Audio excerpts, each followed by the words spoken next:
morning, everyone, or good afternoon, depending on where you're joining us from. Thank you so much for being here today for the webinar, Navigating California, Tips from Seasoned Operators and Experts. I'm Cassie Tomaselli, the Programming Director for Cannabis Business Times and Cannabis Conference. I'm so excited to be with you all today to discuss these very important topics as it relates to the California market. And I'm very pleased to introduce you to our panelists today in just a moment. As I go into a couple quick housekeeping notes here. Firstly, just want to let everyone know that this session is being recorded. So if you need to step out at any time, please do not worry. We will send everyone the recording to this webinar shortly after it airs live, and it will also be published on cannabisbusinesstimes.com. The second thing, you'll have the opportunity to ask questions of our panelists today. Simply use the chat function or use the questions box within Zoom, and you will be able to record your questions there, and we will address as many of those as possible at the end of our 90-minute webinar today. Lastly, I just want to remind everyone that Cannabis Conference, the industry's leading event for plant-touching businesses, produced by Cannabis Business Times, will take place next month, August 23rd through the 25th, 2022 in Las Vegas, Nevada at the Paris. We'll be host to about 4,000 industry professionals with lots of education and expo dedicated toward plant-touching businesses, meaning cultivation, dispensary, and processors. We have an amazing advisory board for this conference that helps us produce the education that we present in person. 3 of those folks are here with us on today's webinar, including Claudio Miranda, Angela Pai, and Jocelyn Sheltraw will also be speaking at the show this year. We'll have about 90 speakers in total, 40 plus hours of education, more than 180 exhibitors on our 85,000 square foot show floor. So you definitely want to make sure that you don't miss it this summer in Las Vegas. We also have a pricing deadline coming up this week. So if you are interested in attending the show, you can save up to $300 off of your ticket by registering by this Friday, July 29th at midnight Eastern time. One special bonus here for those who are attending this webinar, you'll also receive an additional 10% off of your registration. Just use the code California10 at checkout, and that discount will apply automatically. And that code also expires this Friday at midnight. So with that, I would love to turn it over to our fantastic panelists today. Here, I'm going to stop sharing my screen really quick so we can see them all. I'd love to introduce Angela Pai of StateHouse Holdings, Claudio Miranda of Guild Extracts, Jocelyn Sheltraw of Headset, and Swami Chaitanya and Nikki Lastreto of Swami Select. These are amazing California operators and data experts, and we're here to dive deep into the issues that are afflicting cannabis operators in California today. I'd love to start by just going around the room here and introducing everyone and presenting a short bio. So Angela, let's start with you. If you could just tell us a little bit about you and your career in cannabis. Absolutely. So excited to be here and to see everybody today. And really important topics in terms of where we are with California. So for myself, I've been in the cannabis industry for a little over 3 years, currently the head of marketing at StateHouse, which is one of the biggest fully vertical cannabis companies, from cultivation, manufacturing, product development, and we also have 14 retailers, including the most famous one, which is Harborside, which is the very, very first dispensary in California to actually create safe access and provide consumers with legal, transparent, and quality cannabis products. So very excited to be with StateHouse. Prior to StateHouse, I was at Canacraft, leading marketing across the portfolio of 12 brands, and prior to that at Papa and Barclay, which is a tried and true and well-loved wellness brand. So very excited to be here. I came into cannabis through fashion and a couple of decades in the creative advertising agency world. Thanks so much, Angela. Swami and Nikki, would love to pass the mic to you now. So I'm Nikki Lastreto, and let's see, I came into cannabis by being a flower child back in San Francisco, actually. That was like 1969 when I first began. We are now founders of Swami Select brand of cannabis flowers. It's the oldest branded flower brand in the Emerald Triangle. We were the first ones to actually do the marketing and branding. And that's the part that I do. I do the business part. Swami is the farmer, so we make a great team. Yeah, and I also started my cannabis activity in the Haight-Ashbury. I sold a couple of lids on on Haight Street back in those days, and I actually grew my first plants on Telegraph Hill in North Beach in 1977. But we've been up here in Mendocino County since, well, we got our land in 2003 and we started growing in 2004. So we've been growing on the same plot of land for like 18 years now. And it really kind of takes that long to really dial in and grow the way that we grow, which is 2 steps beyond organic, which is the regenerative farming. And we aim to produce the cleanest, best flour that we possibly can with all natural ingredients. Oh, also, I grew up on the East Coast and went to Ivy League schools and stuff like that. So I'm kind of a little bit educated, but I really like to get my fingers in the soil and just really work with the plants. And he really is a Swami. Well, yeah, I became a Swami in 1998 at a big Kumbh Mela in India, and I've been practicing meditation and teaching since that time. Wow, well, it's an honor to have you all with us, and we're really looking forward to learning more about your experience in the market. Thank you, Cassie. Absolutely. Claudio? Sure. Well, thanks for having me. My name is Claudio Miranda, and well, I've been in the cannabis industry for about 35 years. I started, just back in the mid 80s. I learned to cultivate in the early 90s and did that for a few years. Around the mid 90s, I got out of cannabis and got into tech for about 15 years here in the Silicon Valley, where I live in the Bay Area. And I re-entered cannabis more on the legal side of it in the California market around 2013. I started on the dispensary side of things, consulting with dispensaries and some brands, and then jumped into kind of launching my own dispensaries. And so really focused on the retail side at first, and then over the course of time just started kind of working down the vertical kind of chain and launched a large-scale cultivation, large-scale manufacturing. And right now I'm largely overseeing Guild Extracts, which is a legacy California, connoisseur concentrate brand that I'll be happy to speak more about today.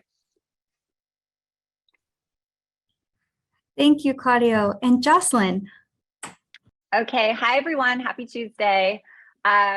So let's see. Okay, so last week I actually celebrated 4 years as part of the cannabis industry and with Headset, and boy, this has just been a really fun journey. What I do at Headset is I'm really responsible for our market expansion, our brand awareness. So you probably see me share on LinkedIn or kind of talk on a lot of panels or presentations about what we're learning. It's really exciting to be traveling around the country and getting to meet with operators firsthand and kind of pair the data with everything that I'm learning from people and just kind of having very curious conversations about how people's businesses are going and what it's like working in this new industry, especially because, for me, I came from the mobile industry. So the year the iPhone came out, or actually year after the iPhone came out, I started working with app developers. And that was what I did for my entire career up until joining the cannabis industry. So this is now my second industry that I've been a part of, that I was a part of it from really the onset. And so I've taken a lot of learnings of kind of how I've navigated mobile and just so many unknowns. And I'm really trying to apply that mindset into cannabis. And so outside of Headset, I'm also on the board of directors for the California Cannabis Industry Association. So happy to share some insights there. And then Claudio and I are not sitting next to each other, though we are actually partners. And so our whole life is kind of the cannabis industry. We really eat, breathe, sleep it. And so we also teach a cannabis course at Start Say University, which is an international business school for entrepreneurs and executives in South America. And I just have to say, it's like, it's so interesting to see. We start this class and we're teaching people that virtually have no understanding of the cannabis industry, and they're looking at us in California and they want to know what it is, like how we're navigating this industry from the policy and regulation side, what the supply chain looks like, all of the challenges of the, unregulated market moving into a regulated market. And so I'm just so happy to be here today, sharing everything that we're learning. I think that this is the time where it's because we're so new as an industry, we just really need to be kind of having that tribal mindset, a community mindset, and sharing as much as we possibly can. So I think all of us have a vast experience in different industries and different experiences in the cannabis industry. So happy to be here and kind of sharing everything that our understandings. Wonderful. Thank you so much, Jocelyn. As you can see, we have a wide swath of experience here in the room who can talk marketing and operations and a more holistic view of the industry. And in addition to that, two amazing power couples in the industry. So very excited to talk with everyone further. So the way that this webinar will work, Jocelyn's going to present a few data points that will be really helpful to anchor this discussion. And then we'll move into a moderated discussion of a panel. And then during the last 10 to 15 minutes, we'll have a Q&A with the audience. So at this point, Jocelyn, I'd love to turn it over to you if you'd like to share your screen and present some of that data for us to get us going here. Let's do it. Okay. Yeah, so what we tried to do here when we were discussing, this webinar and what we thought would be most helpful to people, we really wanted to focus on, obviously, this is an incredibly challenging time. We're part of a new industry. We also have economic, societal issues going on that certainly affect us in the cannabis industry. And so when I was thinking about, what data would be most helpful to people, I really want to give both a macro and micro understanding of what's happening in the industry. And so as I go through this, let me first explain what we do at Headset, because I want everyone to understand the data, where it comes from, how we analyze the data, and what our methodology is. So if you aren't familiar with Headset, we are a cannabis data and analytics company. We're really a software company at our core, and we were started by the founders of Leafly 8 years ago. So Cy, Brian, and Scott, all still with us. And essentially what they did is they created 3 different platforms, one for the dispensary, where we go out, and over the last 8 years, we've partnered through an API connection to 28 different point of sale systems. And what we're doing is the dispensary will give us their API key, and we plug that into our backend. We pull in all of the historical data from whenever that dispensary has been using that point of sale system. And then we go and analyze that data for the dispensary. So we're essentially helping the dispensary understand their inventory. They're using it to plan for demand. We're helping them understand their customers. So it's really an analytics in a box for the dispensary. Now, we give them half of the platform for free. And what they do is they give us access to their data in exchange for that platform. And so then what we're doing on the back end is that we're aggregating all of that point of sale data. And once we have a statistically sound enough sample size of data, meaning that we're seeing somewhere between 20 to 30% of sales in a state or a Canadian province, that gives us enough data to go ahead and forecast that up for the entire market so that we can start reporting in real time what people are purchasing and who's purchasing. So here you can see it's a rather complex process that we go through. Very simply put, we're using a combination of humans, right? Like in the cannabis industry, we don't yet have UPC codes. So we have someone that goes through and has to go normalize all the data. You could put Blue Dream into the point of sale system in 50 different ways. So we got to go through and clean all that data. Then we use a combination of machine learning, AI, robots to go forecast that data up for the entire market. The data is not perfect by any means. I would say in California, we've got 300 plus dispensaries that are using it. We feel very strong about the data and the sample size. So it's the best data set that we have for our industry at this point. And so in general, I'd say the data is off, 1 to 5%. But everything that we're going to go through today, you should really think of this as it's directional, right? We want to have direction. We're a new industry. We need to know what's happening in real time. And so let's just get into it. So things are really hard right now. I know this is a really challenging time for us. So I find it very helpful to kind of take a step back and look at the industry with more of a macro view. So as a whole, I think it's important to remember that the cannabis industry, the legal cannabis industry, I should say, in the United States is already a $30 billion industry. If we were a country, we'd have a GDP larger than 120 countries. That's how big this industry already is. And we're just a few years in California, right, into the adult use legal market. And when we're comparing to other industries, it's like we have to remember we're on the heels of more mature industries. Natural supplements, $55 billion, wine, $78 billion, beer, $98 billion. So imagine what the sales are going to look like once we're fully legal. All counties have opted in. I think that's something that we talk about a lot in California, right? We have 68% of our counties don't have any legal cannabis businesses. And so when we're looking at, sales by each market, we know California is the largest market in the world for cannabis at this point. So we can see, hopefully everyone can see my cursor. So we can see up here, this is California. Well, I think the last 12 months, what we can see, actually, I'll take a step back and talk about during COVID, right? At the start of the pandemic, we saw sales spike. We all know people were out. There was long lines for cannabis stores. People were panic buying cannabis, just like they were toilet paper. And then a few months into the pandemic, we started to see a bit of retraction. And for the past 12 months, we've been seeing sales declines. I get a lot of questions about this at Headset where people are asking like, hey, we're experiencing declines in our business. What are you guys seeing? So just know if that's what you're experiencing in your business, you're not alone. The market as a whole is really retracting back to pre-COVID levels. But regardless, I think we still need to just remember this is very exciting if we think about how big the market already is. So other more mature markets, Colorado, Oregon, they're also experiencing similar retractions back to pre-COVID levels. It's really these newer markets that have come online, like Michigan, you can see here in yellow, Massachusetts, newer states that have just legalized. Obviously, cannabis is new for consumers in those markets. And so you're not seeing the sales retractions that you are in legal markets, or I'm sorry, more mature markets. And then, it's just exciting. Since 2018, we've done in the legal market, 15.5 billion. The state of California has collected 3.7 billion in taxes, and that's not including any licensing fees, et cetera.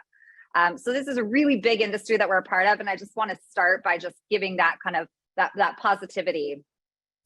So when we look at, I think a lot of us here, we know right now, California is a state of 40 million people. And I think one of the challenges and something that we want to discuss today on this panel and really provide our perspective on is we have a bit of an unequal marketplace. We have, and this data in here is all as of May. And so we can see retailers, we have 971 licenses that have been issued. This doesn't mean that all of these stores are open and active stores, but I think we could all agree that 971 stores is just simply not enough retail outlets when we take into account that there's actually more brands than there are retail stores. Over the last 90 days, we accounted 1,168 brands that exist in California. So this creates an unequal dynamic in our state. And, it's not comparative yet to what we see in liquor, right? We know we have one liquor store for every 10,000 residents. Well, in cannabis, we have one for every 40,000.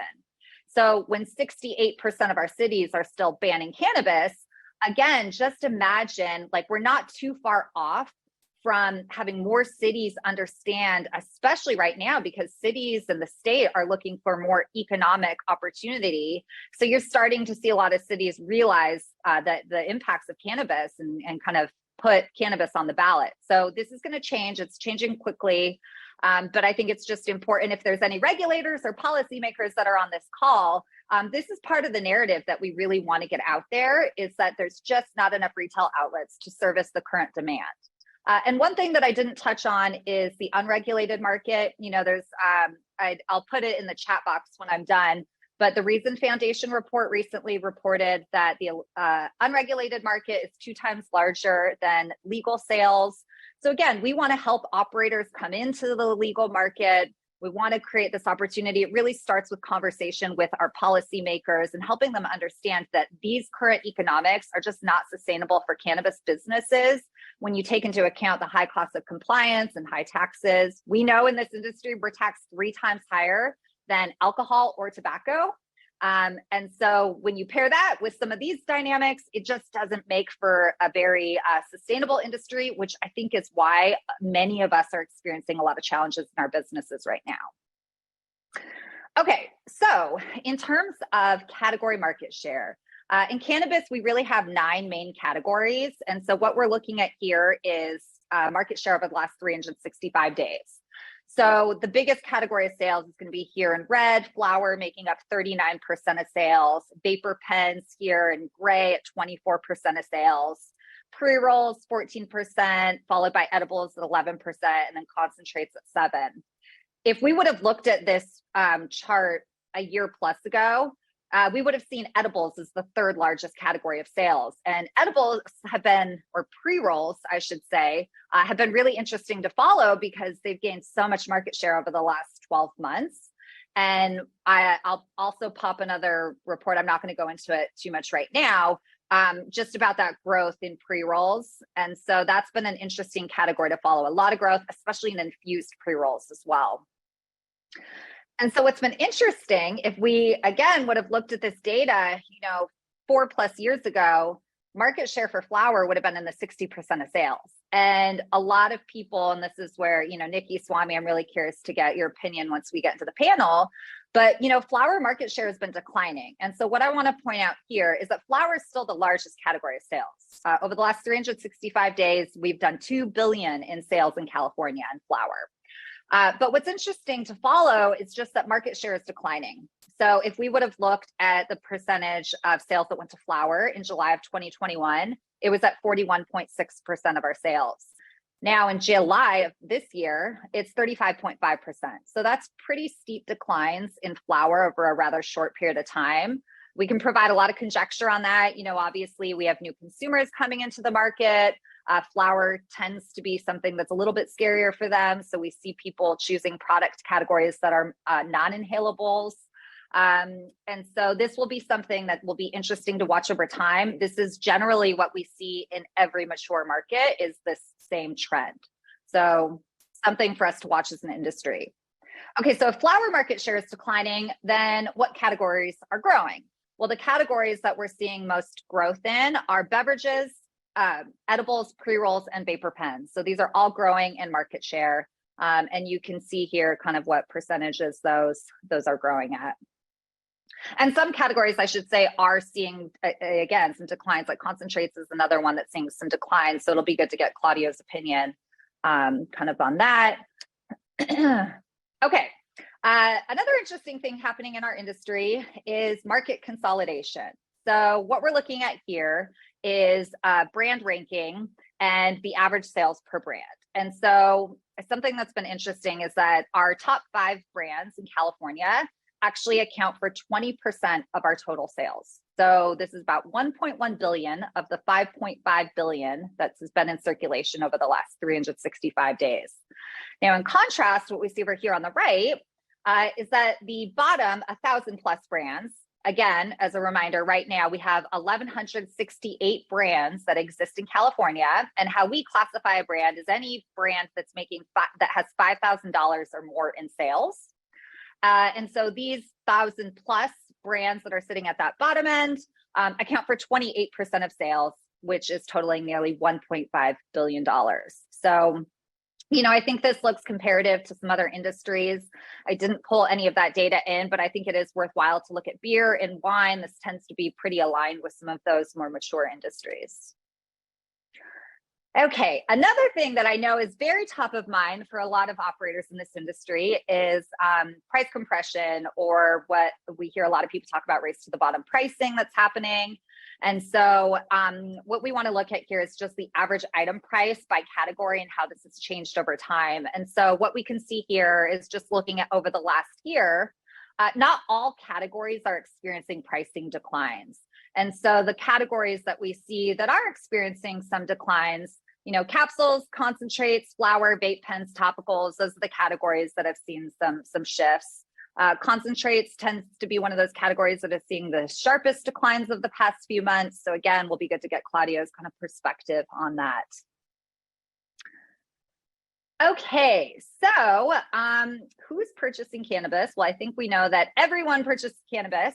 However, millennials are the largest purchasers of cannabis, generally making up about 50% of our sales. And so when we think about California, this chart on the right here, this is actually data from New Frontier. They produced a couple months ago a really in-depth report looking at some consumer trends, which I found really interesting. So in California, 7.4 million consumers, cannabis consumers, clearly the largest market in the United States. So I think that's very exciting for all of us on this call. And what I want to point out is Gen Z. So Gen Z, these are people born between 1997 and 2012. Gen Z, if we would have looked at the percentage market share that Gen Z made up a year plus ago, or Q1 of 2020, Gen Z made up about 8% of sales. Now, when we fast forward to date, Gen Z is already about 16, 17% of our total sales. Okay, so they've already doubled in size. This makes sense. They're aging into the market. And not in this presentation, I didn't include this data, but I'm preparing for Drinks Expo, which is on Thursday in San Francisco. And as I was looking at some data for Gen Z and kind of how they like to consume, it was really interesting because I found a lot of data that was showing that Gen Z is more interested in cannabis than they are alcohol. And they had several different reasons for that. And one reason that I found really interesting was just the perception of alcohol. When they did this survey, they found that people actually, younger generations, Gen Z, doesn't want to be seen having pictures of themselves drinking on their social media. They don't want to put out this perception of alcohol. They view it as a little more negative than they do cannabis. And New Frontier also put out some data on this as well that is kind of backing this. I believe they found that 68% of Gen Z prefers cannabis over alcohol. So anyways, I say all that because I think this is something important to look at as an industry, really understanding how this next generation chooses to consume as older generations tend to phase out of the industry. So that is that. I hope that overview was kind of some good context and a baseline for us to have this conversation. And so now let's just jump into the panel, and I'll just remind everyone, put your questions in the chat box, and let me just see if there's anything pressing here. Okay, cool. All right, so one of the first things that we want to talk about, California. Okay, distribution. So Nikki, Swami, I'm going to come to you first on this. But oftentimes we hear, I talked about how we have 971 retail outlets. We have, nearly 1,200 brands in the state. Flower is one of those categories because there are so many different brands that can be a little bit more competitive. And so I'm just curious to hear from both of you.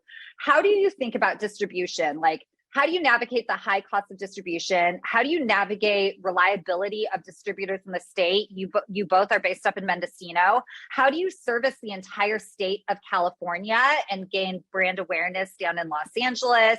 Who are the distributors that you're working with? Can you just talk about your distribution strategy as a whole? So that's a great question, because I would say that's kind of the thorn in the side of all of us that are in the cultivation world. It's the once it leaves our hands. So we put 9 months of work and love and labor into growing these beautiful flowers. And it's all of a sudden like sending your youngest child off to school. And you're just really hoping that those teachers are going to treat that kid well. And you just don't know. The supply chain is where things can get absolutely destroyed. We can put in all that time and loving and effort. And if they pick it up in a van that's not properly air conditioned, that is going to sit on a shelf in a store that is not in a room that's cool enough or is too bright or whatever, the way that you store your cannabis is very, very important to its shelf life. So it's extremely important. I don't know a single cultivator who hasn't been through at this point at least 2 or 3 distributors. It's just like that. And we keep trying to find the ones that work. Lots of them have gone out of business. There's still way too many. I don't know how they survive. I mean, I do have compassion for them because they just can't make enough money to survive. And I see that, but they also don't usually have enough staff or the crew. Often distribution also comes with a sales team. Over the years now, we've finally figured out we need to have our own personal sales team as well, because when you have a sales team that's working on so many other brands, you're just not getting the focus and attention that you need. And that's a real issue. If it were possible, I would say that just about every cultivator that could would get a micro business license, where you could actually be in charge of your own trimming and packaging, distribution, sales, all of that. And that's what we're working towards. We're actually in the process of converting our beautiful timber frame barn to be a commercial building so that we can do our on-site processing, and eventually working towards having our own micro business license, which is not cheap. It's an expensive proposition to do. And because of that, farmers are dropping out all over the place. It's a very sad scene up in the Emerald Triangle, with so many people realizing they just can't afford it. They can't, because the distributors do take so much money. Everybody takes so much money, everything along the way. And just like, it's the same thing if we were farming potatoes in Idaho, probably. Unless you're McDonald's farming potatoes in Idaho, you're not going to make a lot of money. So we're really trying to learn how to do this with the best way that can actually work for all of us. And the distribution part of it, that segment, is something that really, really needs some work to make it work in our state.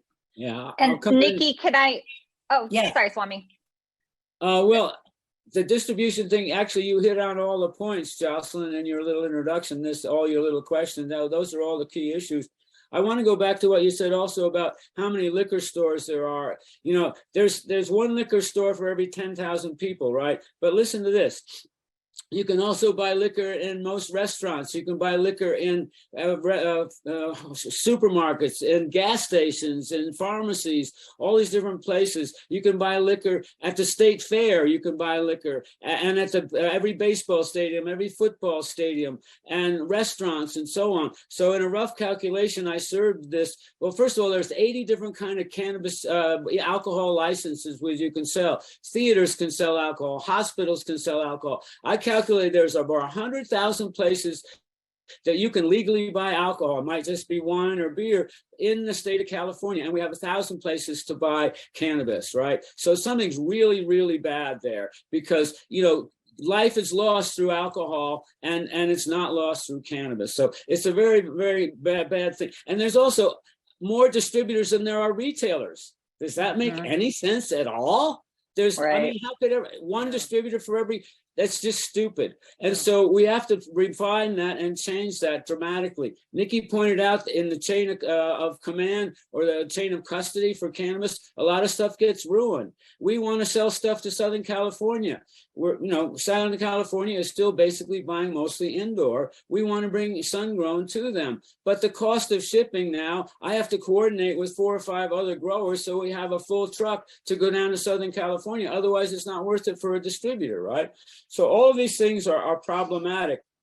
And so it's really a question about how do we maintain quality, how do we get service to the South, and how do we bring people in Southern California into appreciating the higher quality of sun-grown cannabis. So we're working on that, and our problem is education of the consumers, of the market, right? And so that's what we're working on. I'll just put in a plug. We're working with Ganjier Council, teaching people how to be cannabis connoisseurs and how to evaluate cannabis. We're hoping these people will then be educating the public in every way. And so really, what is the best cannabis? What is quality cannabis? That's what we're teaching. So any other questions you want, Jocelyn? I want to stick on this question, and I'm going to go to Claudio next, because this is such any brand that's, whether you're in California or not, or looking to come into California, it doesn't matter. This is going to be an issue for everyone. So I want to go to Claudio next, because Claudio, you're also a Northern California based brand. And so, and I know that you've gone through multiple distributors as well over the last year plus, or couple of years. So can you talk about how does Guild, being this Northern California brand, gain awareness throughout the state? What does distribution look like for you guys? Sure, I'm happy to speak to that. So yeah, look, I mean, it's been a bumpy couple years, as you mentioned. We've been through half a dozen different distributors. Interestingly, when we were doing our own distribution is probably when we did best as a company, is when we owned more licenses or more where we controlled more parts of the supply chain, right? And as we began to outsource those pieces, that's where we started to run into some more challenges, right? And distribution is definitely one of them. And so, just echoing something that we heard from the other panelists here is that in an ideal world, yes, it's good to control that, right? As much as the processing, as much as the distribution. Obviously, what comes with that, though, is more complexity to your business. So the question is, how can you balance those things, right? In our case, right, we're continuing to see that, right? For those that are observing the distribution market, there's a lot of distributors that are in trouble right now. There's a lot of consolidation that's happening. And so the question is, well, how can you, should you need to rely on a distributor, how can you mitigate your risks there? One thing that we've done at Guild Extract to try to do that is to try to stay more local. And generally speaking, that could be just a good practice in general from an environmental perspective, but certainly from a control perspective. In the Bay Area, we've got a really strong, well-established reputation and name. I mean, we do that within the state as a whole, but certainly more in the Bay Area. And we can reach our customers and our dispensary partners more easily and readily within the geography that we can kind of service and have highest kind of touch with right here in the Bay Area. So for us, it's a matter of, and I think that a lot of brands are starting to do this, right? Rather than trying to canvas the whole state and go kind of north to south, east to west and cast a really wide net where it spreads them out thin. And especially it spreads them into territories where they can't service with as much kind of white glove service, so to speak. The idea here is to try to narrow down that focus a little bit. And in our case, we've really narrowed that focus primarily to the Bay Area, even though we do service the state as a whole. I would say the vast majority of our sales come from the greater Bay Area, again, because we can service those accounts a lot better. And from a distribution perspective, it allows us to be able to control that process a little bit more. Even though our distributor that we currently work with Nabis, and they're awesome. But like any distributor, there's no perfection in this game, right? But what we're able to do is step in and help with the process. That should there be a hiccup along the supply chain there, we can step in and help control aspects of that. And so that's just, I think, one key takeaway of how to navigate that challenge is maybe number one, try to narrow your focus. Try to really focus on kind of maybe some key geographies or territories that you can service better and more closely to your kind of home base versus trying to stretch yourself out too thin, especially right now while the markets continue to be, very turbulent. And, my prediction here is that I think we're going to see more distributors go under. Certainly as some go under, we're going to see more come online. But during that turbulence, you got to be really careful. Like, who are you aligning with in your distribution partners? How stable are they? Are you able to have a hybrid approach where you can outsource some of the function to them while still preserving some of the function in-house? And I started by saying, that we kind of have played around with having fully in-house versus fully outsourcing, not just with distribution, but things like sales. And we found that maybe a good sweet spot is in balancing those two, where again, we can preserve some level of control so that then if there's a breakdown with one of our third-party partners, we at least have some in-house resources and capabilities that then we can fall back on to continue to kind of keep our business online, so to speak. So those are just a few kind of tips of how we've navigated. There's a very, very big topic there, but that hopefully gives you a sense of how we're navigating it. Yeah, no, that does. It's interesting because a couple of years ago, I saw a lot of brands, it was a scale play. And they were going, the metric for their investors was like, we're in 300 doors, we're in 400 doors out of these, at the time, like 700 plus dispensaries. Whereas I've really seen that change on the brand side where people are saying, look, we just can't service the state. There's so much turnover at the sales staff level within retail. And in fact, we just did an analysis at Headset on this. And we found 55% of bud tenders turnover within a 1-year period. And so there's a lot of that turnover. And so now I'm seeing a lot of brands that are saying, look, this is unsustainable. We just can't service this entire state. Instead of those 300 doors, our investors are now saying, look, just service 30, 50 accounts and have more of a velocity play and make sure that you're consistently in those stores. And let's get through this period in the industry as we're maturing. And then we can focus on more of a scale play. So Angela, with you having been on the brand side, but then now also on the retail side, like, can you share your experience from both CannaCraft, and I don't know if you've had enough time with StateHouse now to really share from the retail perspective, but what are your thoughts here? Well, it's really complicated, right? And I think there's some really big topics that we've talked about already this morning. You know, it's complex, it's scale, really looking at customer, really looking at your distribution channels, education with bud tenders. And I think all of this is kind of coming together. To your point, it's still such a nascent industry where so many things we're building at the same time. So from the brand side and on the retailer side, the rule's still the same in terms of the 80-20 rule. So on the brand side, we always saw that, you know, 20% of our retail partners make up 80% of our revenue. And at the height of when I was at Pop & Barkley, we had 20 full-time brand ambassadors. And our metric was 250 education events per month. So when you're doing that and you're having that, you know, hands-on kind of touch point to be able to educate where you're capturing that first cannabis conversation, those are really critical from a consumer standpoint, as well as the ongoing education for the bud tenders. Whereas he said, you know, what we found out was bud tender turnover was every 6 months. So we need to kind of get back in there into the store to continue to educate the bud tenders about what is whole plant, what is full spectrum, what is, you know, transparency, and why do your products actually work. And also, you know, within that context, you can't make claims. Then if you look at it from the retailer's perspective, the 80-20 rule also sticks. 20% of the brands that you have in your store make up 80% of the store revenue. So choosing that 20% in terms of what do consumers want, having the right menu mix, and also making sure that, you know, your customers and your consumers are not really addicted to the promotions, because people are shopping deals so often. It's not just getting your products on shelf, it's also making sure you're supporting the bud tenders and the store in knowing who that brand and who those products are really meant for, what's the target, what differentiates your brand and your product from other ones within your category. Having that understanding is really important, both from the relationship standpoint and helping your brands be successful at the store.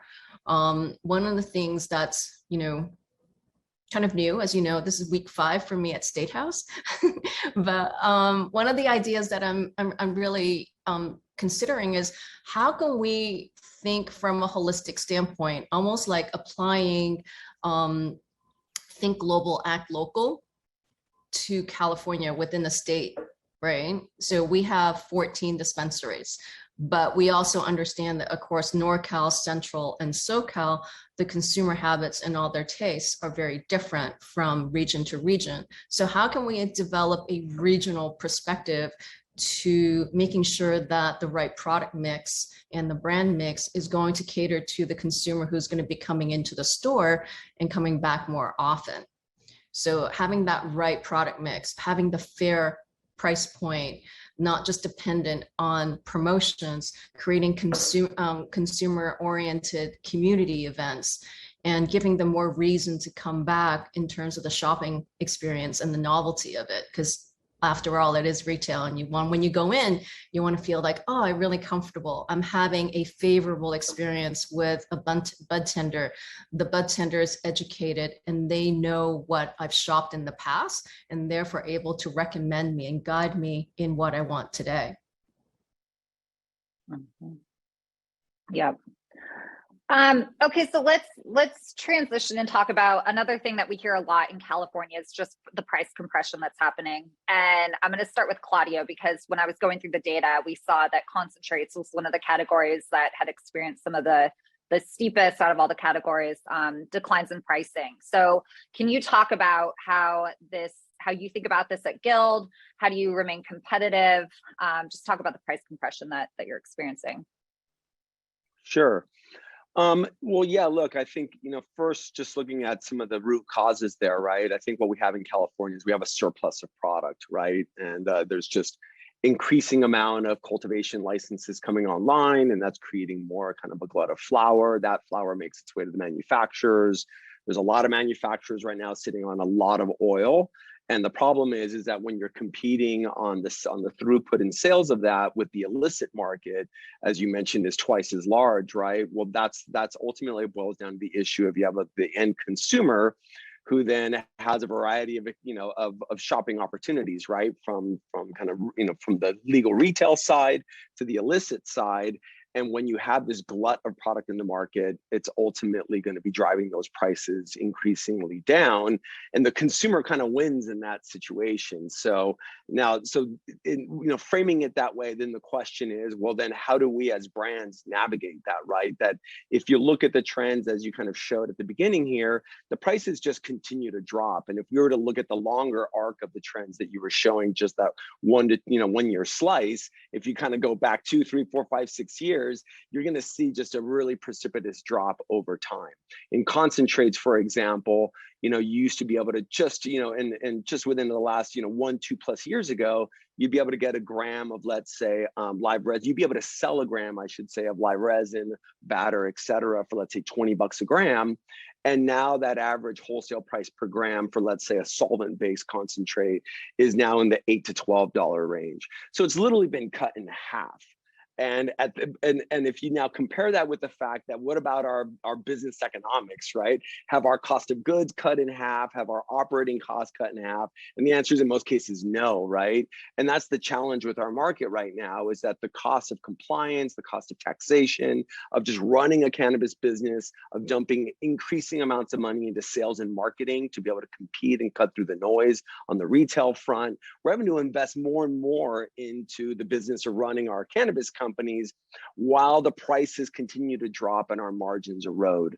So then what do you do in the face of that? Well, there's a few different things, right? Number one, I don't see this going away anytime soon, right? So as long as there's a shortage of retail licenses and a glut of product in the market, and you still have the illicit market going strong, I see this, continuing to play out over a long period of time in the future. So what can you do as a brand, right? Well, your choices are either you join that race to the bottom, and the only way you can really do that sustainably is to have the economies of scale, right? So if you're a large scale operator, you're well capitalized, you're able to produce at large scale and very efficiently, then you can kind of play the Budweiser game or the McDonald's game, right? And that's great for those who can do that. More power to you. But the reality is that the long tail of brands, and when you kind of showed, the one slide where you got the 5% where a lot of the sales are concentrated, then you have the long tail of 1,000+ brands that are fighting over that, the remaining kind of market share. The question is, what do those 1,000 brands do? And I'm one of those brands, right? We're a little bit more of a boutique, craft brand that we have never aspired to be the Budweiser, right? We aspire to be, by way of analogy, more of a craft beer brand. And so what do you do if you're that craft brand? I know with Swami, maybe a similar situation, right? So what do we do when we're craft producers and we want to preserve quality and we want to stand for something other than low price, right? And so, some kind of tips of how we've navigated those challenges. Well, one, think about how you can diversify, right? Now, I know this option isn't available to everybody, but in the case of Guild Extracts, our retail sales just is one of our revenue channels. We have a few other revenue channels that we can lean on while we continue to navigate these market conditions. It's not to say these other channels don't suffer from similar issues, but at the very least, we can lean on some of those other revenue channels and diversify and try to play them and see where we can kind of optimize. And so some of those channels are like in bulk wholesale. So in addition to kind of our consumer retail products, we do bulk wholesale to other manufacturers, to other infused product brands. Third, we do have a lot of IP licensing. And that, I think, has been one of the saving graces for our brand, is that we have some federally granted patents. We have a family of trademarks. So we have an IP portfolio that we believe is very high value. Certainly the patents are something that are very desirable that we're starting to now license within the state and outside of the state. And we're starting to generate some good revenue from that IP licensing, again, of our patents and trademarks. And we're just kind of at the beginning of that. We're starting to see a lot of revenue opportunity from doing that. And that's great for us because what's important for our brand is to preserve the integrity of a premium brand. And if we just start fire selling our products at the lowest price possible, that's something as a brand marketer you got to be sensitive to. What is that going to do to undermine the integrity of your brand if you want to be positioned as a premium brand? I do believe that one day in the future, there's going to be a well-articulated retail shelf that is going to allow for, like we see in every other product category, wine, beer, coffee, tea, you name it, chocolate, where you're going to see low price brands and you're going to see premium brands and everything in between. And you're going to see that market positioning spectrum fully articulate. Again, I believe that day is years into the future. So what then do we do as a premium brand to survive that time? And that's just an example of how you do that. Maybe diversify your revenue channels, revenue streams. You know, one other quick tip is maybe diversifying which categories you're operating in. You know, at Guild Extracts, we're primarily a concentrate brand, but we've also got into cartridges because we're seeing, as your slides show, that cartridges are increasing in kind of market share as a category. So now starting to diversify for those companies that are able to diversify their product line. Certainly that comes with its own challenges because now instead of sticking to one swim lane, which is in another kind of argumentation, I would say stick to your swim lane and don't spread yourself out too thin. But in this case, maybe spreading yourself out a little bit and hedging your bets and looking at other product categories where maybe that price decline isn't as aggressive and you might be able to you might be able to hold on to that brand integrity and that premium pricing a little bit easier than maybe the main category you're operating in. That's also something to look at. So product diversity, diversifying your revenue stream, you know, those are really two things that we've done at Guild Extracts to kind of help, you know, weather this storm of price compression. Yeah, I think additionally, the whole opportunity to really segment your portfolio, right? So let's say at CannaCraft where we have 12, where CannaCraft has 12 brands. Within your portfolio, you can develop a good, better, best within your brand portfolio, as well as within each brand have different tiers of product SKUs that offer value, good, better, best, so that you're able to spread it out and not all of your margins are the same. Your margins are then dependent on your volume play, on what your reserve or special select type SKUs are that are more handcrafted. So I think really just being able to Claudio's point, diversify, but segment your product offering and your brand portfolio is really going to help the businesses on the brand side as well as on the retail side. Yeah, if I can just piggyback on that real quick, because that is the third thing that we've done. And for those that are, you know, in the audience here that have a brand, you know, there's a couple of things that you can do. We see in other industries where if you have a premium brand, you can launch a separate brand, like a child brand that is your value brand. And that way you're not undermining the integrity of your premium brand. That's just one example. In the case of, you know, our company at Guild Extracts, we saw that with certain SKUs like live resin, for example, is really chasing that race to the bottom. So we had to make some decisions that we have other SKUs within our portfolio that we can still command a high price for that are viewed more as a premium product, like our THCA powder or THCA crystalline as examples. So we were able to kind of diversify within the same line of concentrates and look at some SKUs where we can preserve our margin, maintain some higher pricing because they're viewed by consumers as being more of a premium product.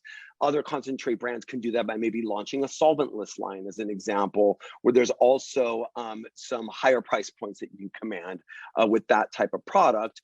Whereas if we're looking at products like batter and live resin, for us, it was just a matter either we get out of that game or we have to lower our prices. So we're able to kind of do some things in some partnerships in the industry where we're able to get some larger scale manufacturing at a lower price while preserving our product quality and get that price point downwards at least a little bit closer to where we're seeing the current price points really capturing a lot of the sales volume.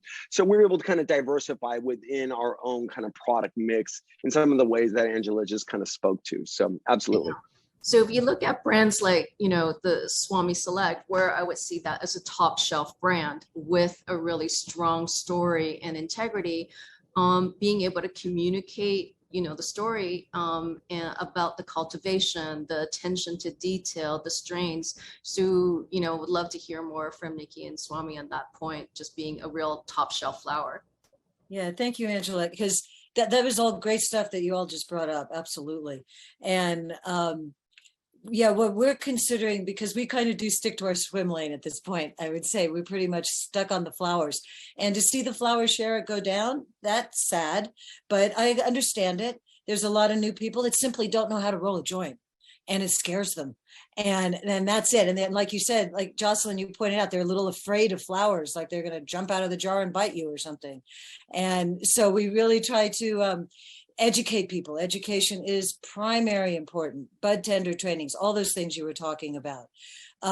One thing that we've said for years, which kind of mirrors what you were talking about, Claudio, is that yes, there will always be room at the top, and we have belief in that, and we always have, and we just have to keep riding this wave and staying afloat up there on our surfboards to get through it and prove it. Because just like wine, we, up in Mendocino County, we're right next to Napa County, and we see what Napa did with wine. We see how Mendocino did not get on the wine boat, and it could have.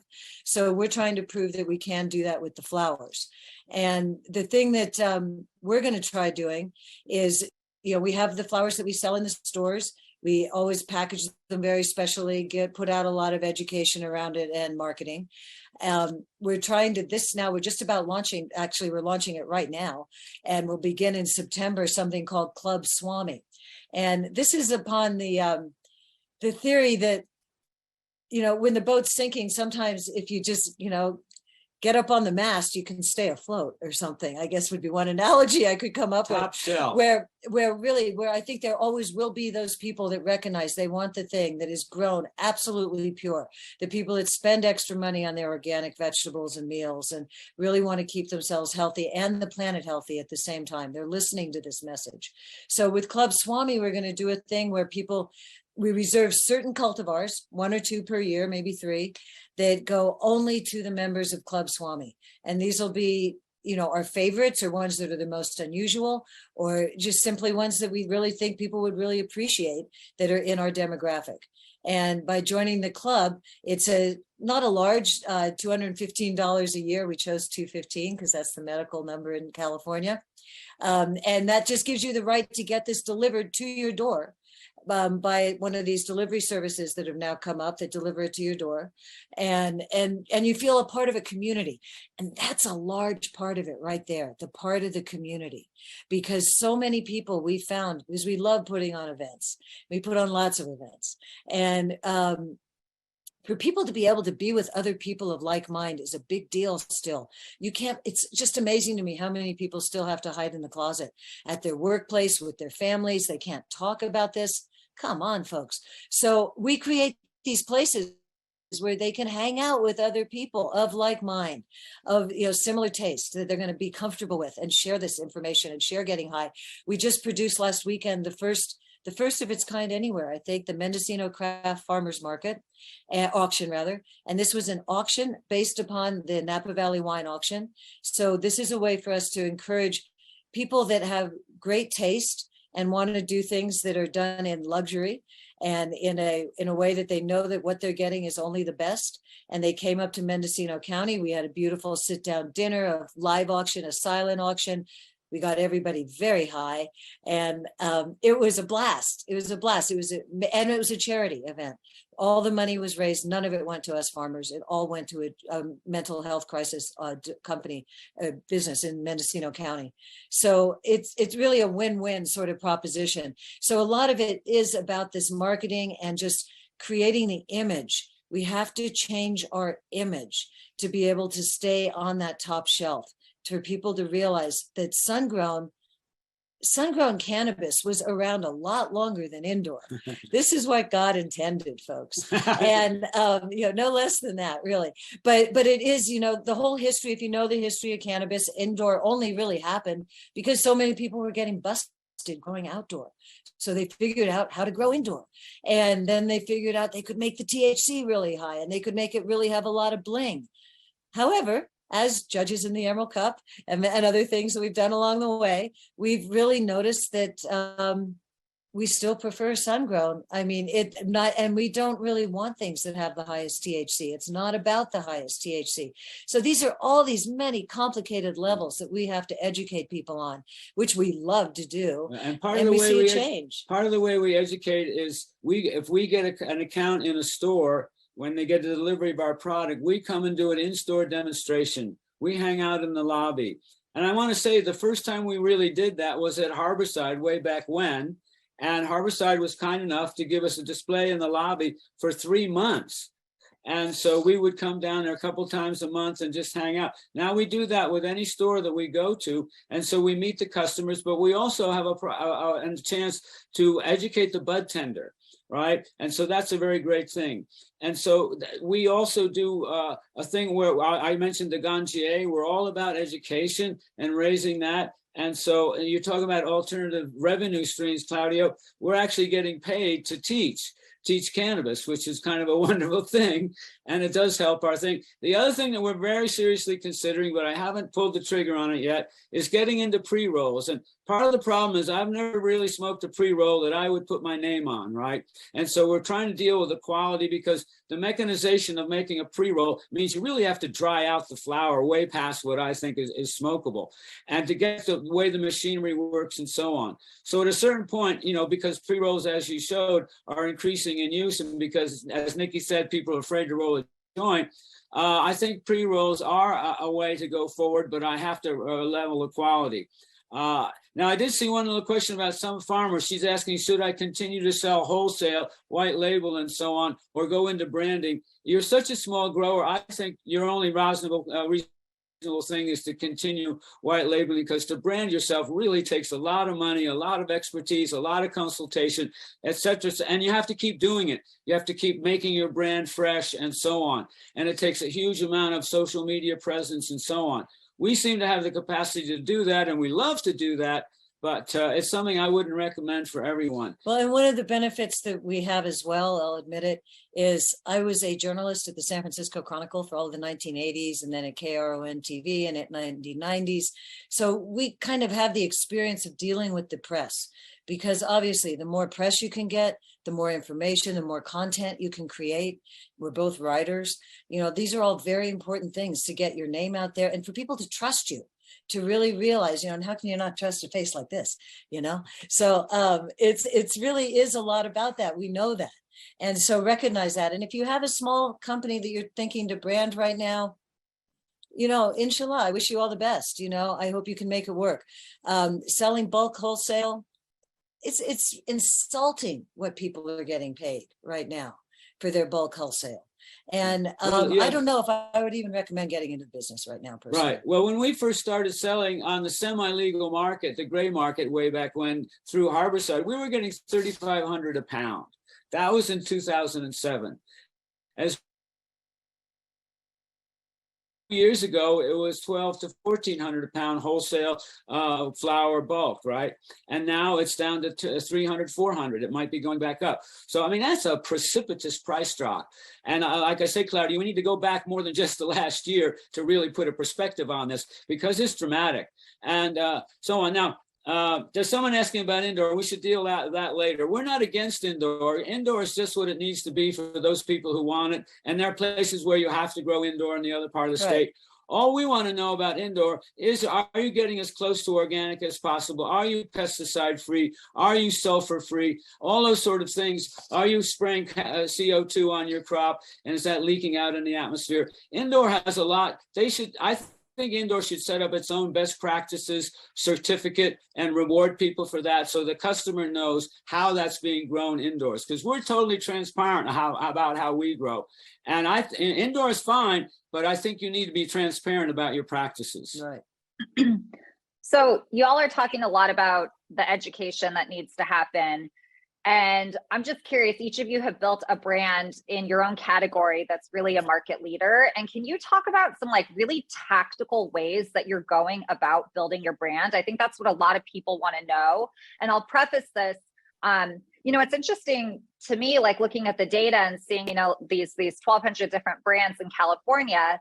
I'm always surprised when so many of them don't really have a strong story, and the education going into the retailer and trying to compete with dozens of other brands in your category. So I'd really like to hear very tactical ways that each of you are going about building your brand to be able to get shelf space and distribution and educate the consumer. So Angela, let's start with you.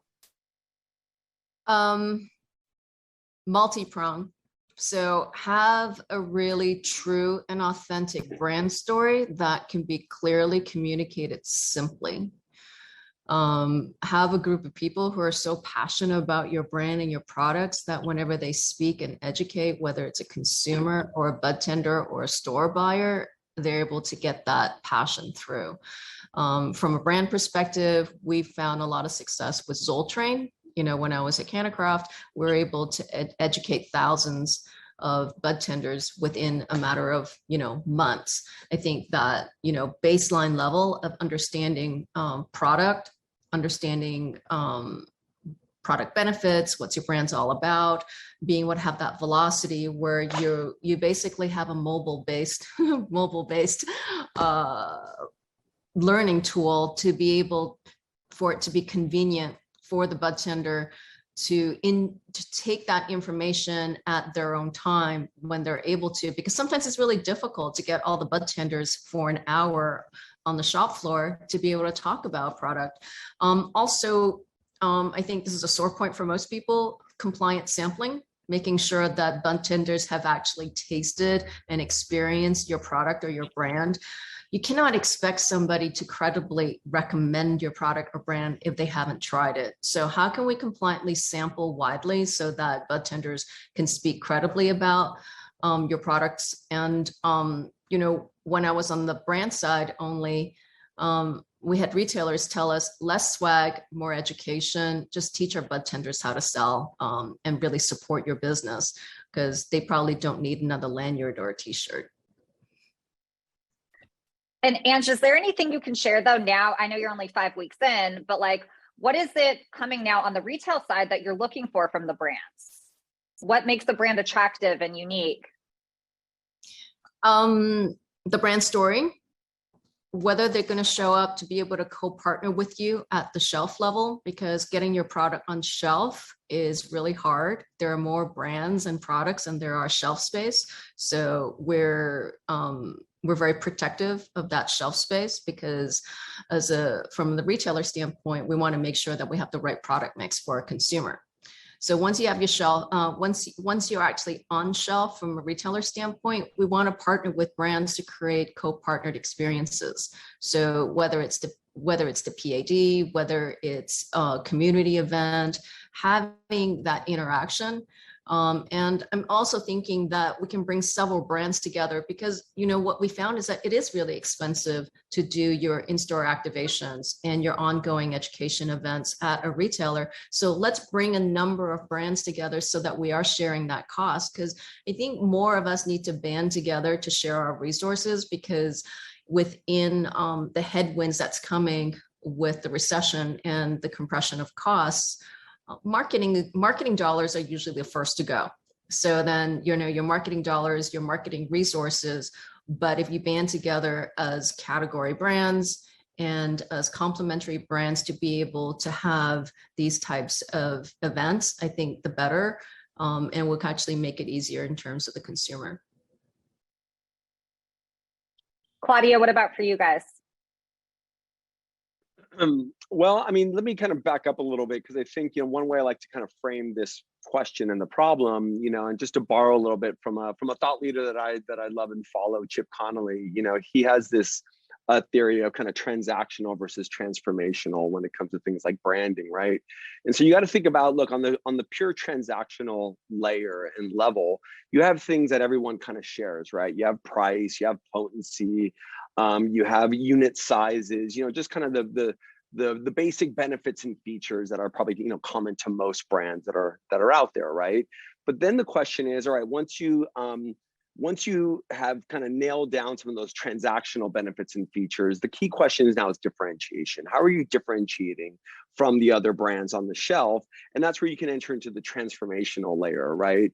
And there we're talking about like what goes beyond the transaction now, what can really connect with the customer beyond just those baseline kind of purchasing decisions that I have to make around how much money I'm spending, what unit size I'm getting, am I getting flower, am I getting indoor versus outdoor, right? Like how can you kind of move beyond that to something that is more meaningful to your customer? And we like to think about things like Maslow's hierarchy of needs, right? Where you go from the kind of baseline needs and you work your way up to wanting to be part of something greater than yourself. You're wanting to connect with brands who speak to something that aligns more with your identity and your values as an individual. And we have to remember we're dealing with consumers, not just as a consumer robot, but someone who has a rich life and a lot of experiences and values and aspirations. And so as a brand, how are you connecting with those values and aspirations? And the ways that you can do that is maybe having something cause-based, right? That your brand stands for something like social justice or some environmental benefit. That's one way of having something a little bit more transformational. Another way is maybe to innovate, right? Where you can innovate by having, some new form factor, some new delivery system, something different in your packaging where you're innovating that's kind of standing above, the crowd, right? So really the key word there is differentiation on the one hand, and then on the other, differentiating in a way that's a little bit more operating on that transformational level, that the customer is gonna be like, wow, that is really cool. I can relate to that. I can identify with that. That speaks to my aspirations, to my goals, to my values, right? And I just spoke to some of the ways of doing that. Now with Guild Extracts, I think we have had the benefit because we've been in the market, longer than the average brand today, that we were innovators. We were the first to bring to market products that have now become a little bit more ubiquitous. But because we were one of the original, let's say, on the regulated market concentrate brands, and we were some of the first to pioneer concentrate products that have now become beloved by concentrate connoisseurs, we had a lot of that first mover advantage. We're viewed as a trailblazer and as an innovator.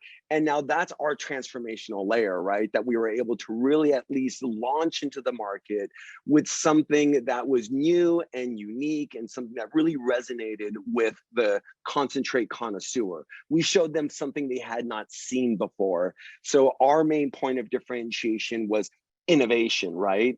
And as we move along, we continue to innovate. That's been one of the kind of underpinnings of our brand is market innovators. And as I mentioned earlier, we've received patents from the US government on some of those innovative methods. And so I know that's a little bit harder path to go down, but that's the path that we chose. And it served us well in terms of at least preserving our brand relevance over time, especially as we're seeing, as we talked about earlier, with that race to the bottom pricing. How are you combating against that, right? And for us, it's been something that's been tried and true, along with the legacy status, right? We're seeing a lot of more corporatized brands enter into the market. A lot of them are flash in the pan. A lot of them are just kind of putting just a generic brand on a jar and trying to sell things at the lowest price, but they just kind of come and go. And I think we're seeing a lot of those brands that come in with that strategy. We're seeing a lot of immediate kind of market share that they're capturing. But the question is, what's the longevity of that? That's not a strategy, really. I mean, one can consider putting the lowest price product into a generic jar a strategy. It seems to be working today.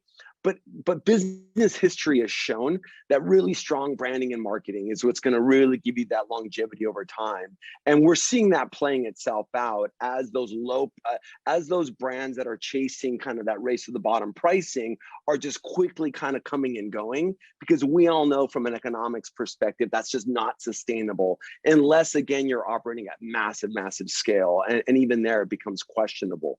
So really, just kind of things to think about there. So hopefully that's helpful. Well, it's also training everyone within the entire supply chain and within the community to think long-term versus short-term, because people are thinking about, how do I just, get my product out there, or, moving the product off shelf, not having your money tied in inventory. So it's like short-term. I'm now, seeing retailers that's offering 25% off for your first 5 visits, right? So how do you sustain that from a retailer standpoint? Or retailers are saying, your first visit is 25% off, your second visit is 35% off, and your third visit is 45% off. So, do you think about who's paying for that discount? Is it the retailer, or is it the brands that's having to come in and give higher margins to a retailer? Because the prices aren't really changing. The actual, listed prices aren't really changing, but the discounts are getting deeper. So I think it's a really systemic challenge. So we have a thing that we do in order to make our brand. We try and have the bud tenders come out and visit our farm. We've done that in the past. It's getting a little more difficult as they're further away, but then they experience firsthand what it's like to grow cannabis in the middle of the mountains up at 2,500 feet with the cleanest air and cleanest water in the world. And so they get a feeling for the brand there. And the other thing, anyone who's interested, we had some advice from Nikki's niece, who was very involved in internet social media stuff. And she said, you have to post something, preferably every day. And so the whole idea of social media now is one of the drivers of branding. And so we are on social media. We're on Instagram, Facebook, YouTube, and all these things. And you just have to post stuff. But you have to make it real. It has to be actually informational, has to be sincere. Nikki does a whole lot of pictures on Instagram, which are not cannabis related. They're just lifestyle related. Right? And so that brings people in to say, well, what's going on with these people? Where are they at right now? Oh, they also, they have great cannabis. Well, that's true too, but there's also much else going on that site. So constantly posting is one of those really important things. And the other thing you say about bud tenders being able to test the brand. Originally, when the law went first down in California, you couldn't give bud tenders samples. It was illegal, and then you had to buy them and all these things. They've sort of changed that now, so it's possible to give the bud tenders, but it's still kind of weird because then you're losing pride. Do you give one sample to every bud tender? That gets pretty expensive, because some stores have a lot of bud tenders. So it's really difficult. And so when they do come up to our ranch, then they can sample 6 or 8 different kind of cultivars and have a great experience at the same time because they're camping out at this most beautiful place. So all those things are part of putting your brand out front, and you're telling your story. But like Swami says, it's hard to get the bud tenders up because we are 4 hours from San Francisco and they're working. So when we can, we do. When we can't, when we come into the store and we do bud tender trainings, we have a video that's made up that shows the entire season on the ranch and how it goes from start to finish in cultivating. And that really helps people. But I also want to speak to some of the celebrity brands that are out there right now. I don't see most of them doing very well. As far as I know, and I may be wrong, Jim Belushi is the only one that actually gets his hands in the soil. And the rest of them really know nothing about cultivation. It's all just about who they are. So that's just can't sustain. If you just don't, just having a pretty face isn't going to do it. So I really do think that it's very important that you have somebody behind you that knows what they're doing and that you can, it's just not going to be enough just to be a celebrity. So I think, whatever you can do, like exactly like Claudio was saying, have a personality, get it out there, let people know that you're authentic, because we are authentic. That's who we are. But just, find out what your strengths are and play to that. Yeah. Before we jump into Q&A, I'll just share my personal perspective because, okay, so for Headset, we're also selling to dispensaries, right? And so when I think about like 4 years ago, I mean, listen, I was the person that was going around to dispensaries in California and I'm saying, hey, we're this data company. Give us access to your data. We're going to give you this really valuable platform. People were like, lady, like, number one, who are you? Number two, like, what you, like, we've been tracking our sales on pen and paper and Excel and burning that. And like, we're not going to give you access to our data. What are you talking about? And honestly, that has been a reason that I've gotten so involved in using social media myself and utilizing LinkedIn as a channel to go say, look, like, we care about the success of the industry. Like, if you look at our team, we're all passionate believers in the plant. But I realized 4 years ago that people have to get to know me. They have to get to know our founders. They have to get to know our team that's really on the front line and communicating what it is that we're doing, because it's very complicated what we do, right? A data analytics company for the cannabis industry. This is very, very new. And I had such a hard time. And that's why 4 years ago, I went to every single event that I could. I just went and spoke at everything that I could. I tried simplify, simplify, simplify. This is one of my biggest learnings. If you can't explain it to someone in a way that anyone can understand, then I'm not doing my job right. And so for me, being on the technology side, and I see a lot of people that are also on the technology side or on the ancillary side that are still selling to dispensaries, it's just a reminder that you still have to craft your own story. You still have to be able to have a face to the company. And I think we're seeing the societal shift right now where people want to work with trusted people and companies. And I think all of us are an example of that. And so I just want to kind of close on that before we get into the Q&A. Just let's remember that, like, cannabis is a very personal thing to people for many different reasons. It's touching people for recreational reasons, medicinal reasons, economic reasons. It doesn't, social justice reasons. It doesn't matter what the reason. It connects people to their core. And our responsibility as faces of our companies is to tell that story. And when we see a lot of companies not doing that, I hope that's what people can take away from this, is that really craft that story and really be as authentic as possible. And I think that's when you're going to start to see, I think that's why all of us have had longevity in this industry, because of that approach. So if that's okay, we can kind of pause on that because I see so many questions. Cass, I don't know if you want to lead this section here.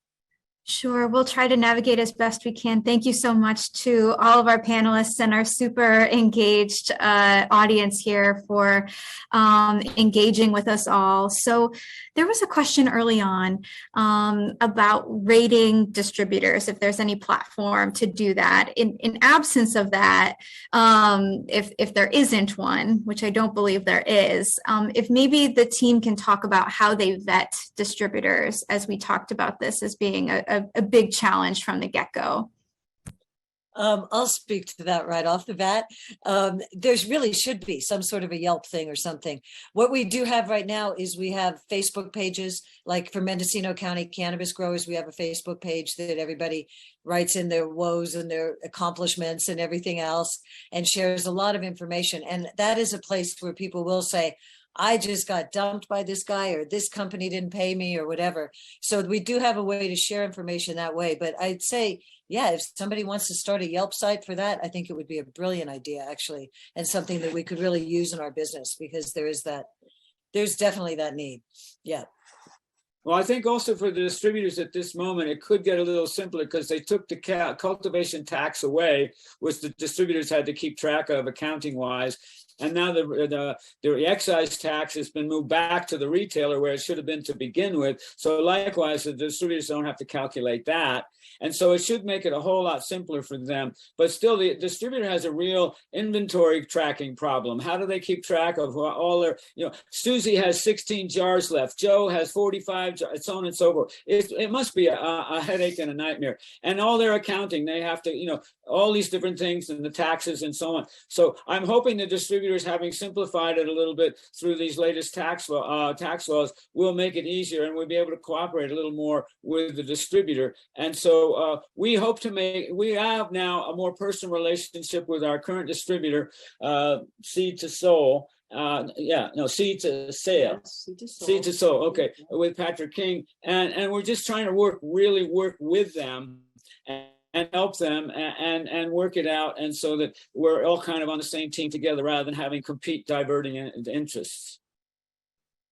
Yeah, one thing to keep in mind is that, all distributors aren't created equally, right? And you have to really look at, different areas of expertise for your distributor, right? And I mean that in a few different ways. Well, one thing is, distribution could be just logistics on the one hand, transportation and fulfillment, and on the other hand, there's sales, right? Sales and even some marketing support. And so number one, look at, are you looking just for logistics only? Are you looking for some sales support? Because there's different distributors in the marketplace that might be able to service you in those different areas with a specialization in one over the other.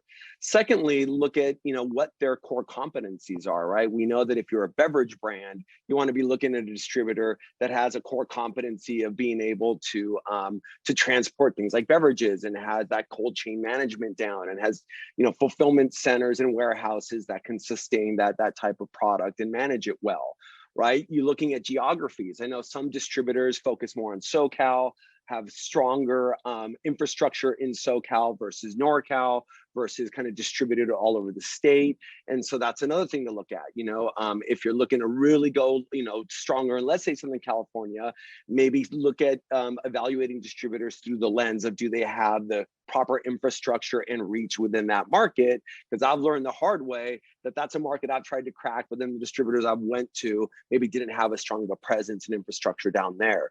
So, you really got to look at all those different facets. And just like with anything in life, like if you're evaluating technology or a new employee or whatever, go through your requirements list, right? Like, what are your requirements?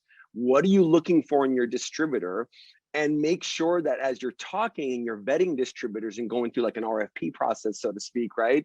You want to be making sure that their capabilities and their competencies and their strengths line up to your requirements. That's kind of one thing. And on the other hand, always check your references, right? Then go to other brands that are similar to yours, that have a similar use case, and say, hey, what was your experience with that distributor? At the end of the day, word of mouth marketing is tried and true. I think it's something that we can all rely on there. It's just going out to other people and be like, what is your experience? Have they delivered for you consistently with a similar type of product in a similar type of region with, again, matching similar requirements that you might have as a brand?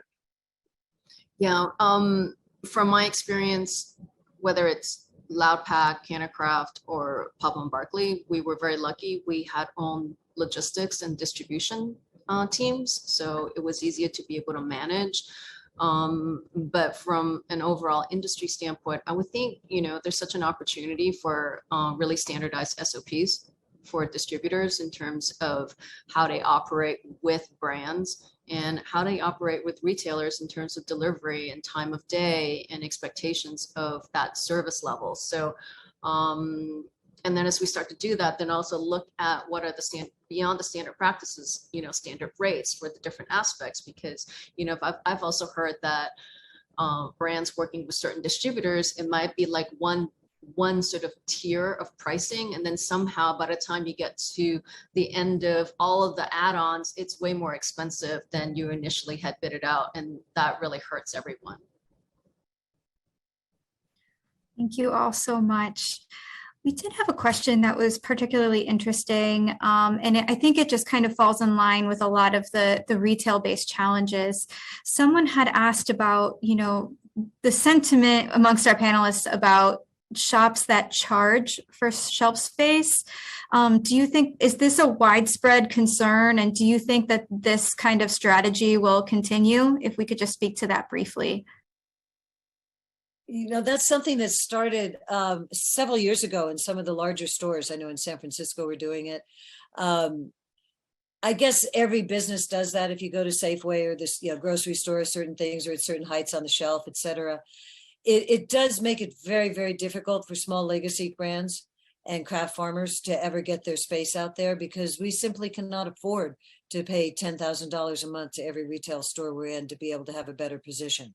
So the problem is, it's a shame, but I don't know what to do about it. Certain people will do it. So you just have to fight to stand out on your own. Again, if that's the case and the store you're in is doing it, make sure you do more in-store person appearances, whatever you can to get your name out there. Part of the thing with the retailers, especially early on, is that the money they were given for shelf space was cash, non-touch the flower money. So they could actually directly put that in the bank and use it. And so many retailers sort of had to take it because otherwise that was the only way they could really, survive themselves. But as Nikki said, it really made it skewed it up toward the bigger growers.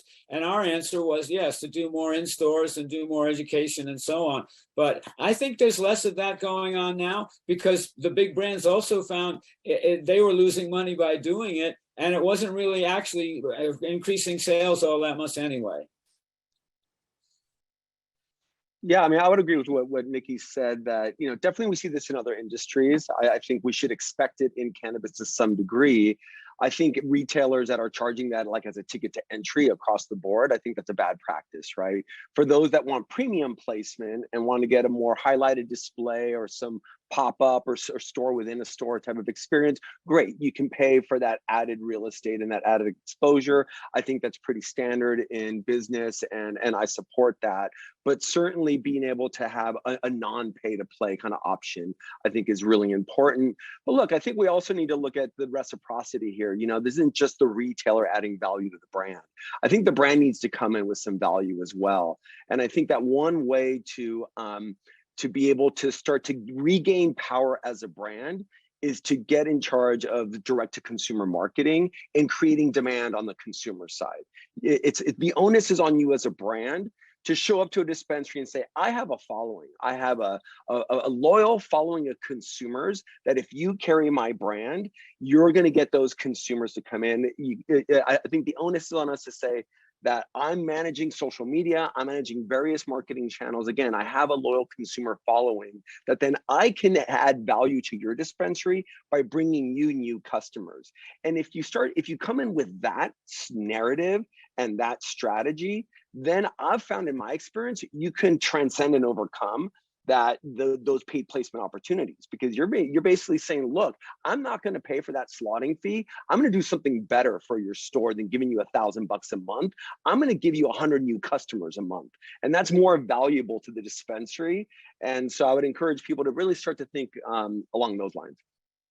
Yeah, I completely agree with what Claudio and Nikki and Swami have said in terms of it shouldn't be a pay-to-play type of business model, because that hurts everybody. And if you're creating destination brands that have a huge following, you're not going to need to pay for that sort of slotting fee, nor should you.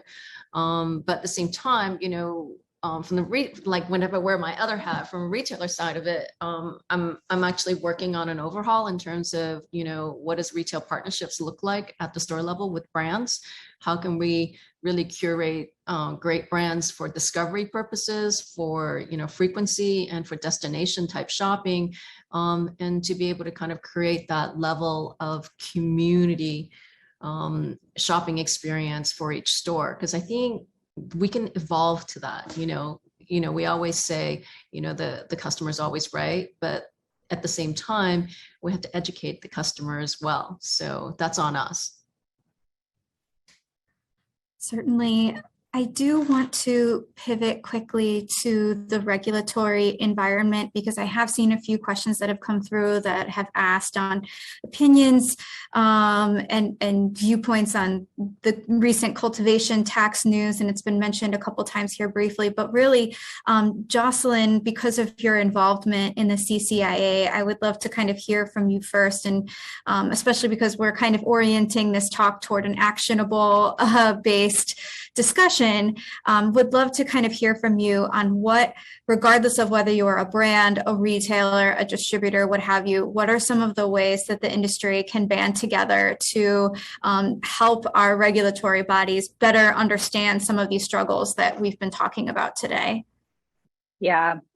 Well, let me start by saying I think it's getting more complicated over time, because if you would have looked like 5-6 years ago, I mean, so much of the cannabis industry was members of CCIA, right? It was like the most known association. And over time, as we're seeing the supply chain develop, we're seeing different associations that are helping different parts of the industry, right? So Nikki and Swami with Origins Council, we've got, I don't know, probably dozen plus associations in California that are focusing on different parts of the supply chain, and then obviously pushing for policy, hiring a lobbyist for that, to help that part of the supply chain.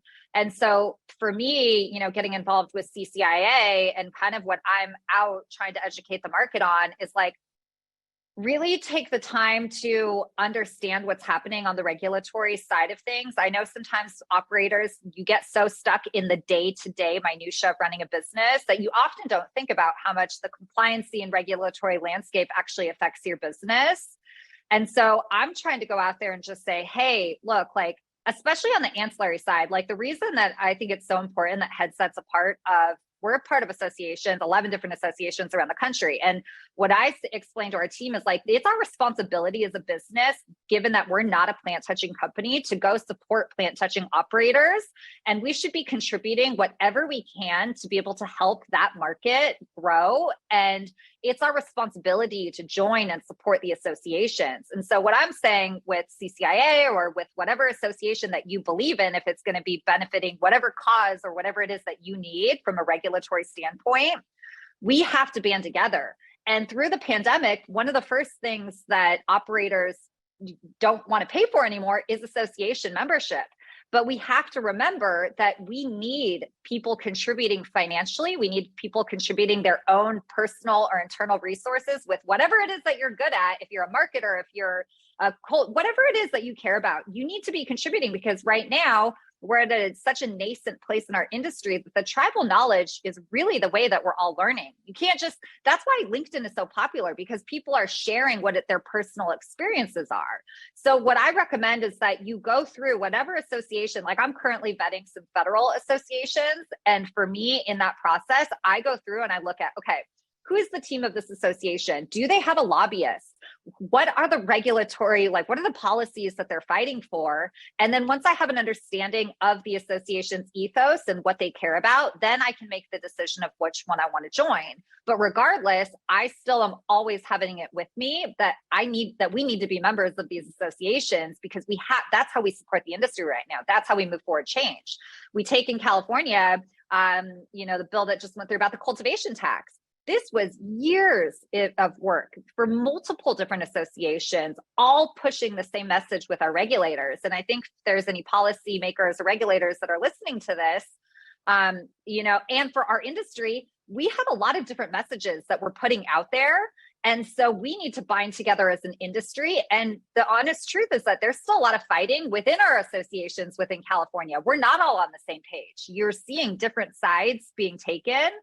But whatever side it is that you're on, or whatever it is that you care about, what I think that any individual or business needs to be doing is understanding who you are, what your ethos is, what's authentic to you, and you need to go support and contribute, both financially, if possible, as well as your internal resources. Lastly, I'll say on this, if anyone wants to join us, actually, we're getting a group together to go see the state fair this Friday at 6 p.m. CCIA has an exhibit. Nikki, Swami, we'll see you there. And this is the first year for California that cannabis is being included at the state fair. This is a huge deal. So we're going to get together 6 p.m. We're going to go acknowledge that. We're going to go see this. And what I want to say on that, from a personal standpoint, Headset, I had Headset contribute both financially to bringing this exhibit to life. And then I had our designer contribute his design resources to designing the wall and the exhibit. So my point in saying that is whatever it is that you have to contribute, get creative with it. Just contribute whatever it is that you can, but understand who the associations are and what they care about. And then, use your special resources to be able to contribute. That's what we have to do at this nascent of an industry.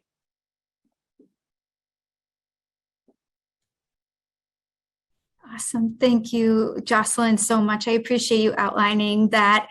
We are over time, actually, which I've just noticed as we've just been fully engulfed in this conversation. So I'd really love to take a moment and thank all of our panelists so much for such an in-depth and insightful and open and caring conversation. Everyone here cares about the industry so much, and your willingness to share tactics and strategies and viewpoints, I think all just helps raise the tide. And so we appreciate everybody taking their time and sharing that today. Thank you. Thank you very much. Thank you so much, guys. Awesome. And I want to just remind everyone that Cannabis Conference is going to be next month. I'm just going to share my screen here really quickly. August 23rd through the 25th. Jocelyn will be there. Angela will be there. Claudio will be there, all speaking on amazing topics from marketing to financing to product trends and much more. If you'd like to attend the conference, it'll be August 23rd through the 25th. We'll have about 4,000 cannabis industry professionals there. You can use the code California10. Use that code before our prices increase on Friday at midnight. Again, very important. Save some money. Come attend. Come discuss these ideas further. Again, these kinds of conversations are very, very important, and they can make a significant impact on your business. So again, we appreciate you all being here today. Good luck to you all in your businesses and endeavors, and we'll see you next time. Take care. Thank you. Bye, everyone. Bye-bye. Bye.